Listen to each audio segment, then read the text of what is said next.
Hi guys! Today I'm doing one of my favorite procedures, si KBK Profilo, okay? This is already my 4th session. Ganon ko siya gusto. Paulit-ulit ko siyang ginagawa. I really see the effect. Yung cheekbones ko na-define, yung jawline ko umaangat siya, no? Then hydrated and plump skin. Okay? So mag-i-inject sa akin today si Doc Jor. Galingan mo ha? Yes. Dapat di ako masaktan. Okay? So mamaya i-demo namin yung marking, no, para alam nyo kung bakit siya ganon. Pwede siyang i-modify depende sa needs ng patient.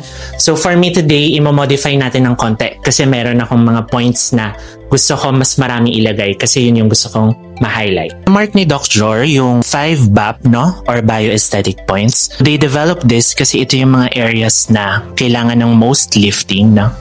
Pero si Doc Bagets pa naman, mas lalagyan ni Doc Jor dito sa cheekbone and also sa may jawline kasi hindi pa naman bagsak dito ka sa nasolabial fold and dito sa marionette line. So yung unang point, this is to define yung mga lubog na cheeks, no, and to contour the cheekbones. Next, yan, to lift the jawline. Dalawa sila dyan. Yung dito is to lift yung marionette line, no, yung mga bagsak ng ganyan. Then yung dito is para mahila tong nasolabial fold, no? Kasi yung mga aging patients natin, yan ang problema nila. Start na tayo. For me guys, hindi to masakit, no? Pero of course, sa iba medyo mabigat. So, dinamihan ni Doc Jor sa point na to kasi ito yung pinakagusto kong effect niya para ma-define yan, no? Para mukhang modo.